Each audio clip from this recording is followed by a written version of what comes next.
Good morning friends. Last class में हम लोगों ने एक्यूट डिजीज के बारे में पढ़ा, एफोरिज्म 73। आई थिंक कि आप लोग उसके थ्रू गए होंगे। हम लोग अगेन एफोरिज्म 73 को एक बार देखेंगे, कोशिश करेंगे उसको रिवाइज करने का। तो फर्स्ट ऑफ ऑल हम लोग याद करेंगे कि एक्यूट डिजीज क्या है। ऑब्वियसली एक्यूट डिजीज के बारे में एफोरिज्म 72 में मास्टर हैनीमैन ने कहा है कि एक्यूट डिजीज क्या है। Acute diseases are rapid morbid processes of abnormally deranged vital force.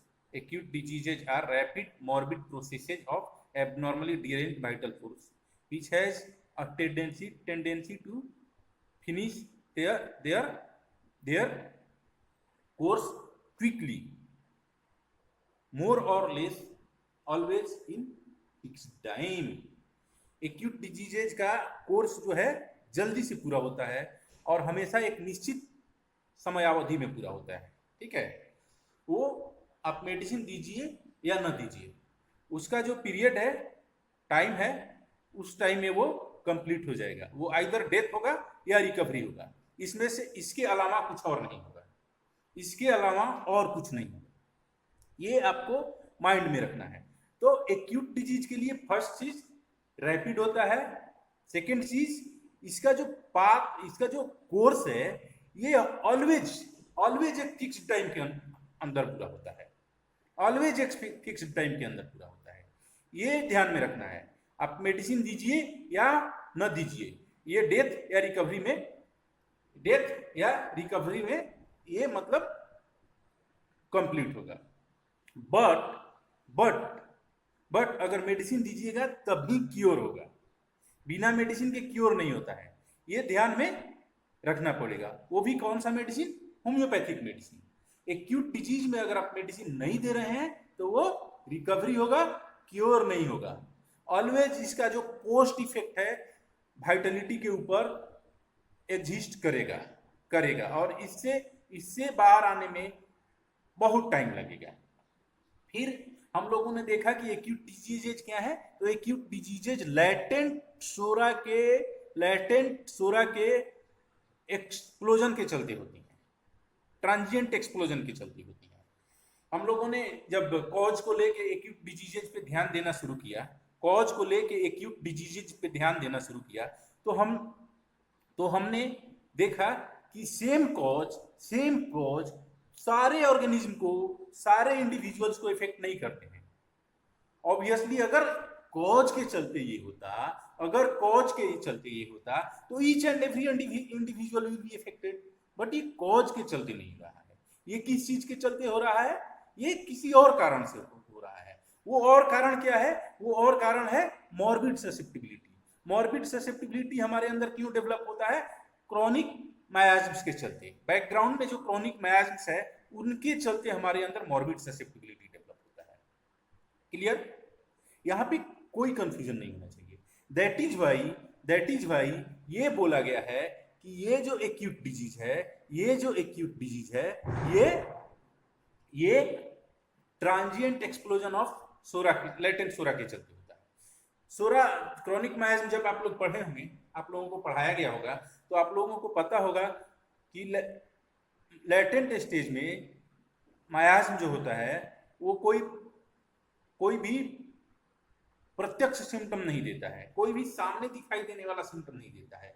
ये ऐसे लगता है जैसे कि ऑर्गेनिज्म इज एपेरेंटली हेल्दी माने स्वस्थ जैसा, हेल्दी नहीं। ठीक है, स्वस्थ जैसा लेकिन एकदम स्वस्थ नहीं, ये ध्यान में रहना चाहिए।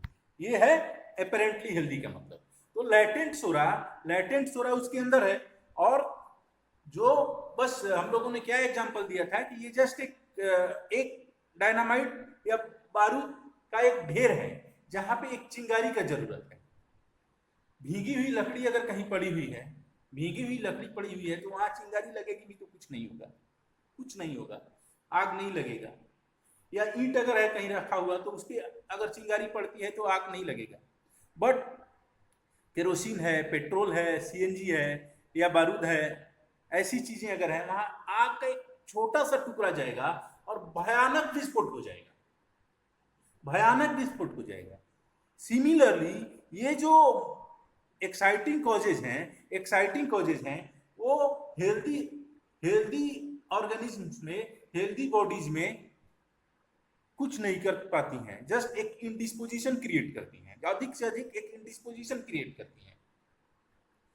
किंतु अगर ये डिजीज्ड ऑर्गेनिज्म है, अगर ये ऑर्गेनिज्म डिजीज्ड है, अगर ये सिक इंडिविजुअल है, तो वो उसके अगेंस्ट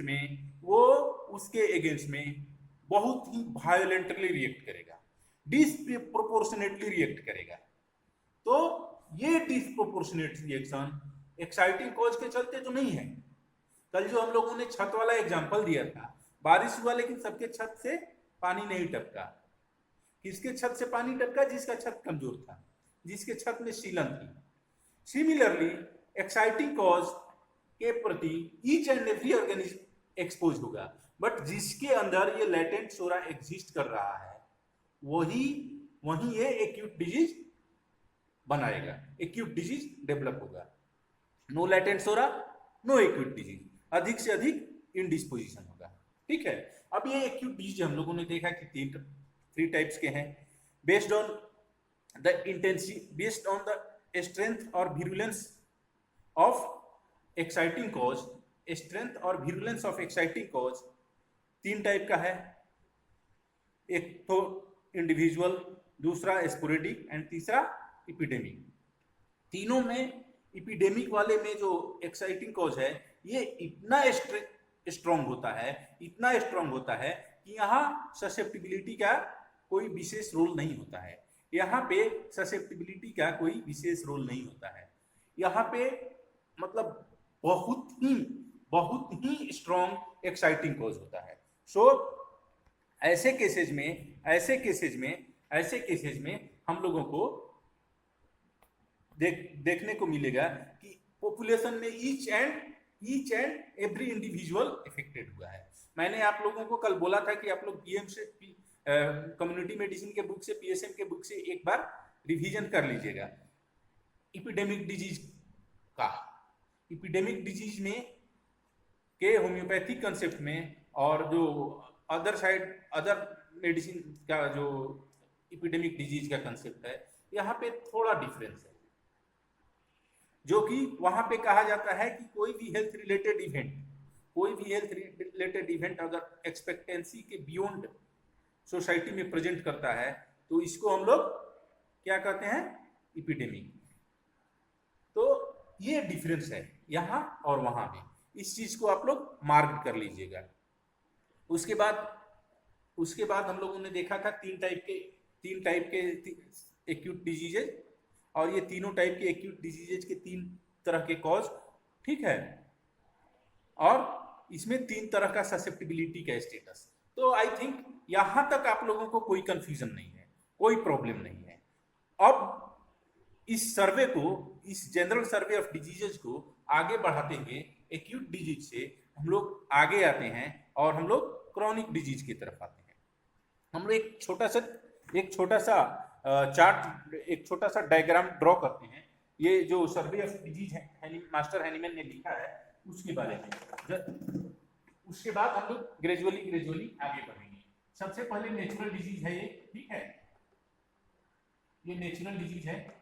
ये नेचुरल डिजीज 2 तरह का हो सकता है, acute disease and chronic disease. हम लोग नेचुरल डिजीज के बारे में बात कर रहे हैं, हम लोग सर्जिकल डिजीज के बारे में बात नहीं कर रहे हैं। एक्यूट एंड क्रॉनिक, ये कहाँ लिखा है? ये चीज लिखा है हम लोगों के एफोरिज्म 72 में। नेक्स्ट एफोरिज्म 73 में ये जो एक्यूट डिजीज है, इसका 3 वेराइटी का बात हुआ है। कौन? इंडिविजुअल,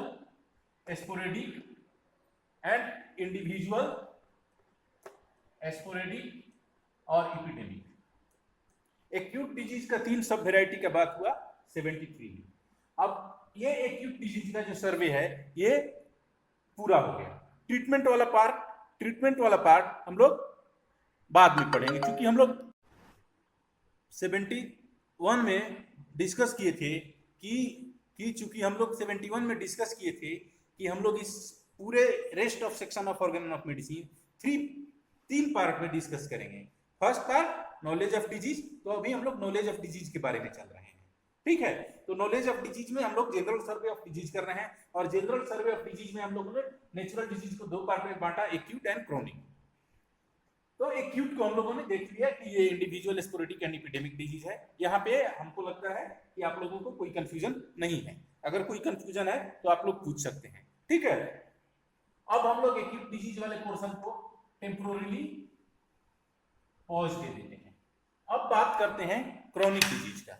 ये क्रोनिक डिजीज जो है, ये भी हनीमैन साहब ने 3 तरह का क्रोनिक डिजीज के बारे में बात किया है।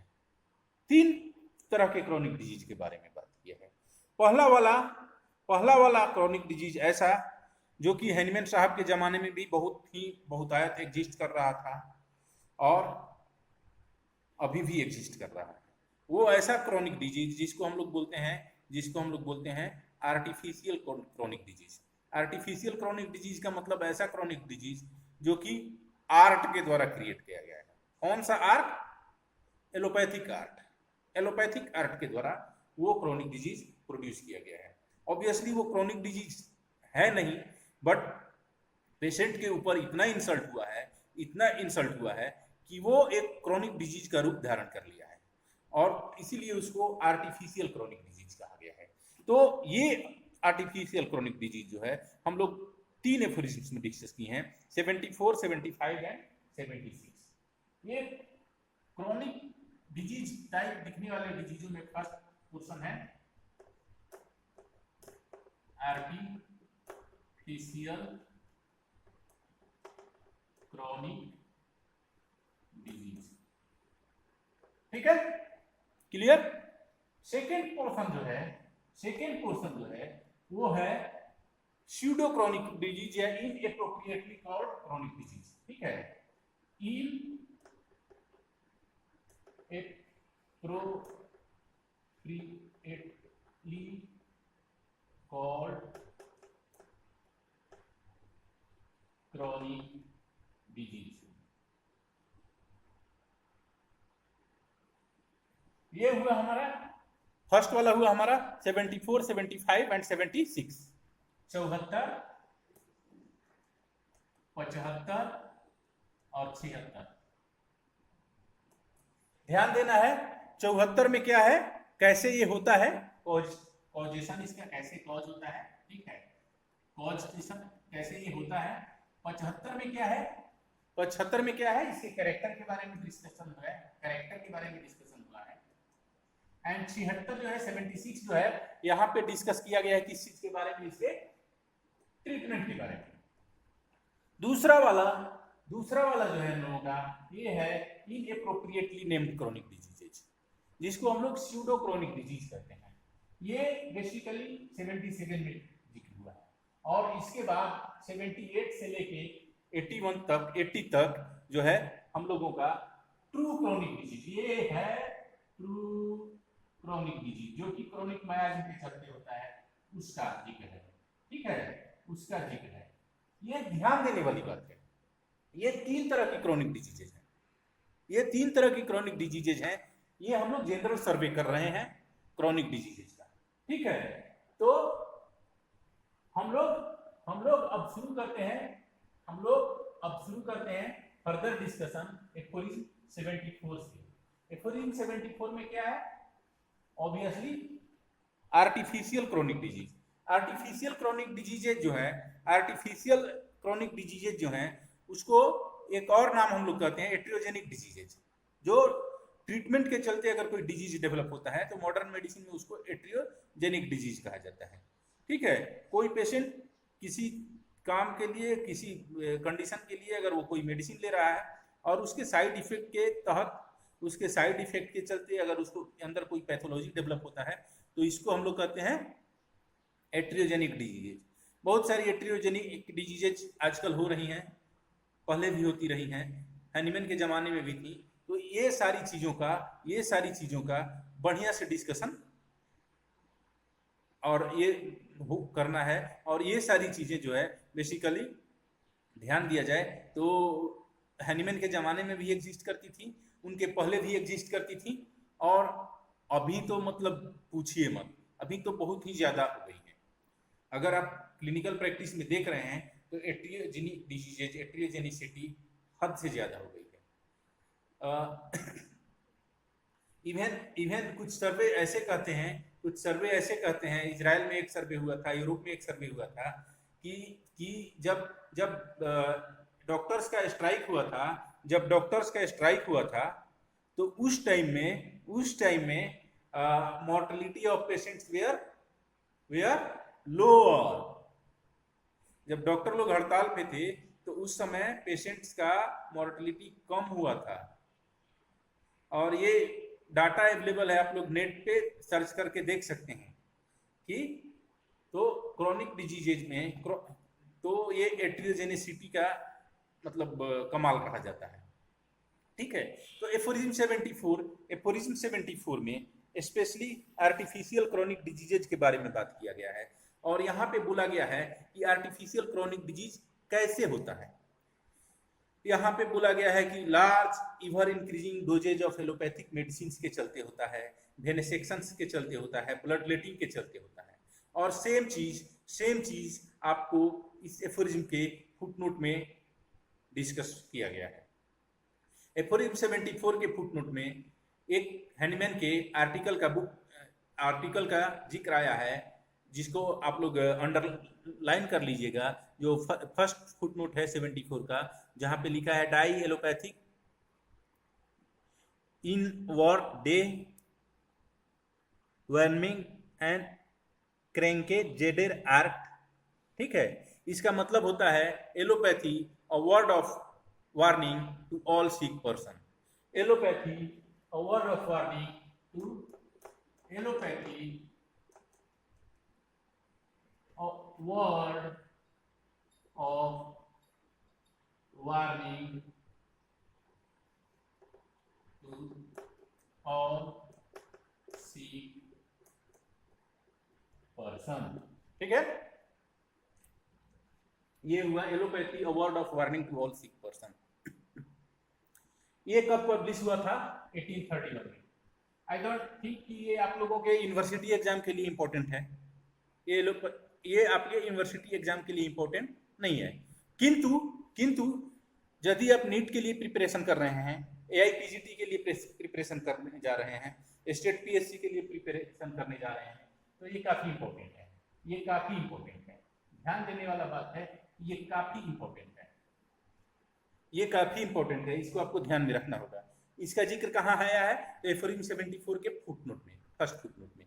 और जो इसका सेकेंड वाला फुटनोट है, यहाँ पे अगेन आप लोग देख सकते हैं ब्रुसाउज मेथड ऑफ ट्रीटमेंट का जिक्र किया गया है। यहाँ पे अगेन ब्रुसाउज मेथड ऑफ ट्रीटमेंट का जिक्र किया गया है कि ब्रुसाउ साहब कैसे ब्लड लेटिंग करते थे और कैसे पेशेंट्स लॉन्ग टर्म में कमजोर होकर खत्म हो जाते थे। ठीक है, तो ये हुआ बेसिकली फर्स्ट पोर्शन ऑफ ये आर्टिफिशियल क्रोनिक डिजीज जो हम लोग पढ़ रहे हैं, एफोरिज्म 74। एफोरिज्म 74 में causation of artificial chronic disease का बात है। 75 में अगर आप देखिएगा, 75 में अगर आप देखिएगा तो 75 में कैरेक्टर ऑफ क्रोनिक डिजीज का बात कहा गया है।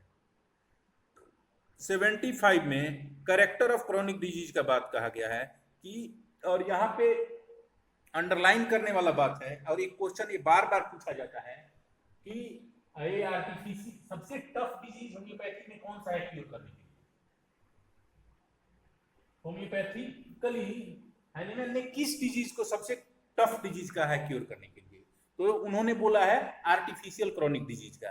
दे आर, अंडरलाइन कर दीजिएगा, they are most deplorable, most incurable, most deplorable and most incurable. ठीक है, ये चीज आपको आर्टिफिशियल क्रोनिक डिजीज में ही लिखा गया है। ओके, ये चीज आपको आर्टिफिशियल क्रोनिक डिजीज में लिखा गया है। ये हुआ करेक्टर के बारे में बात। तो एफोरिज्म 74 क्या है? एफोरिज्म 74 क्या है? एफोरिज्म 74 है आर्टिफिशियल कोरोनिक डिजीज का सर्वे एंड कॉजेशन के बारे में। कैसे होता है? कैसे होता है? Large dose of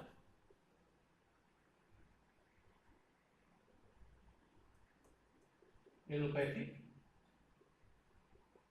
medicine, large ever increasing, रोज रोज उनका डोज बढ़ते रहता है ना, ever in large dose of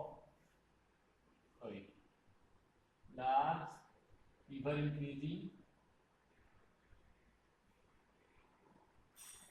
dose of allopathic medicine. ये हुआ एफोरिज्म 74। 75 एफोरिज्म 75 इसके कैरेक्टर के बारे में बात करता है। Character of artificial chronic disease कैसा होता है ये? तो मोस्ट इनक्यूरेबल, सबसे भयावह होता है। साइड की बातें, थोड़ा सा साइड में हट के अगर हम बात करें तो केंट साहब ने कहा है कि ऐसा नहीं है कि सिर्फ लार्ज डोज से ही आर्टिफिशियल क्रोनिक डिजीज क्रिएट किया जा सकता है।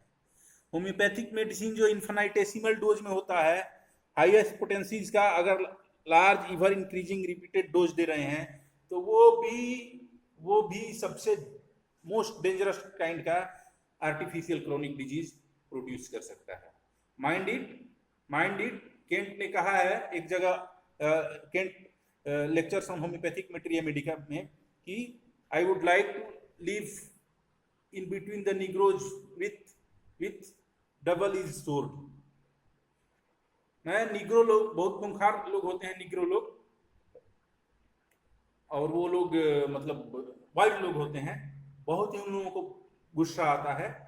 तो बोले कि खुली दो धारी तलवारों के साथ अगर निग्रो लोग हैं तो उसके बीच में मैं रह लूंगा, but I would not like to live with ignorant homoeopaths with high potency of medicine. मतलब सोच लीजिए कि नेटरम न्यूज में अगर जाइएगा देखिएगा तो केंट साहब बोल रहे हैं कि होम्योपैथिक मेडिसिन से जो मतलब आर्टिफिशियल क्रोनिक डिजीज पैदा होते हैं, they are the worst chronic disease on the earth. ध्यान देने वाली बात है। तो हनीमैन साहब के जमाने में तो मतलब उतने इग्नोरेंट लोगों को उनको देखने को नहीं मिला, बट केंट सर ने इस चीज को देखा और ऑब्जर्व किया और उन्होंने बोला कि नहीं, आर्टिफिशियल क्रोनिक डिजीज सिर्फ एलोपैथिक मेडिसिन से ही नहीं, इक्वली होम्योपैथिक मेडिसिन से भी किए जा सकते हैं और होते हैं, और उससे ज्यादा खतरनाक होते हैं। सो आर्टिफिशियल क्रोनिक डिजीज का कॉज हो गया, करेक्टर हो गया, they are most incurable. Homoeopathy से भी जो आर्टिफिशियल क्रोनिक डिजीज प्रोड्यूस होते हैं उसके बारे में केंट साहब का यही मत है, यही कहना है कि वे बहुत ही डिफिकल्ट होते हैं, बहुत ही खतरनाक होते हैं। ये हो गया aphorism 75। Next aphorism is aphorism 76। Next aphorism is aphorism 76। अब देखिए हम लोगों ने क्या देखा, हम लोगों ने देखा क्या होता है आर्टिफिशियल क्रोनिक डिजीज, ये चीज देख लिया, कैसा होता है इनका कैरेक्टर ये देख लिया, जो कुछ ऐतिहासिक उदाहरण हैं वो देख लिया। एक आर्टिकल था 1831 में जो पब्लिश हुआ हनीमैन साहब का, जिसमें पूरा आर्टिफिशियल क्रोनिक डिजीज का धज्जी उड़ाए हुए हैं, मतलब एलोपैथी कैसे क्या करते हैं उसको देख लिया। अब बचा क्या? अब बचा आर्टिफिशियल क्रोनिक डिजीज को हम लोग कैसे हैंडल करें, कैसे मैनेज करें। तो ये चीज एफोरिज्म 76 में डिस्कस किया गया है। ये क्या है? Aphorism 76 is management of artificial chronic disease। Management of artificial chronic disease, ये हुआ एफोरिज्म 76। एफोरिज्म 76 में क्या जिक्र किया गया है? कैसे हम लोग आर्टिफिशियल क्रोनिक डिजीज को मैनेज करेंगे? कैसे मैनेज करेंगे? ऑब्वियसली ये मेडिसिन के चलते होता है, ever increasing large dose of medicine के चलते हो रहा है। तो यहाँ पे बोल रहे हैं हैनीमैन साहब कि यहाँ पे मैनेजमेंट में यही चीज़ है कि उस मेडिसिन को बंद करना पड़ेगा, क्योंकि उसके चलते जो वाइटलिटी कंटिन्यूअस एग्जॉस्ट हो रहा है वो रोका जाए। पहले उस पर जो अटैक हो रहा है कंटिन्यूअस वाइटलिटी पर, वाइटल फोर्स पे, उसको चेक किया जाए। वो चेक करने के बाद सेकेंड स्टेप में वाइटल फोर्स इससे खुद को ग्रेजुअली दिन, महीने, हफ्तों, सालों में रिकवर करेगा। इवन वाइटल फोर्स रिकवर नहीं भी कर सकता है। और ये जो है मतलब यहाँ पे ट्रीटमेंट में कुछ नहीं करना है। क्या करना है? यहाँ पे ट्रीटमेंट में जो इंसल्ट हो रहा था उसको रोक देना है, और उसके बाद वाइटल फोर्स को छोड़ देना है। वो ग्रेजुअली खुद से रिकवर करेगा। बट ये रिकवरी जो है डिपेंड करता है कि कितना इंसल्ट हुआ है वाइटल फोर्स का। मान लीजिए आप लगातार मेडिसिन देके किसी का किडनी का 50% फंक्शन को डैमेज कर दिए हैं, इरिवर्सिबल पैथोलॉजी डेवलप हो रहा है, तो वो तो अब रिवर्सिबल नहीं होने जा रहा है। तो आगे फर्दर मतलब जो उसका अदर इफेक्ट्स है वो ग्रेजुअली कम होगा, बट दैट विल एग्जिस्ट। और इसके अलावा अगर बैकग्राउंड में कोई क्रोनिक मायाज्मा आपको दिख रहा है तो आप उसके लिए ट्रीटमेंट दीजिए। बैकग्राउंड में अगर आपको कोई भी क्रोनिक डिजीज दिख रहा है, क्रोनिक मायाज्मा दिख रहा है, तो आप उसके लिए ट्रीटमेंट दीजिए। तो ये हुआ management of artificial chronic disease. 3 portion इसमें रहा। First portion character causation 74, second portion character 75, third portion treatment 76। Treatment में बहुत ज्यादा कुछ नहीं बोला गया है। ट्रीटमेंट में बोला गया है एक ही चीज कि इसको वाइटल फोर्स खुद से ठीक करेगा। इसको वाइटल फोर्स खुद से ठीक करेगा।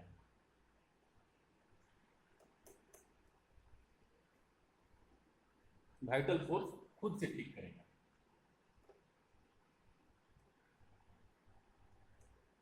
इसके लिए कोई मेडिसिन का जिक्र नहीं किया है। इसके लिए कोई मेडिसिन का जिक्र हैनीमैन साहब ने नहीं किया है।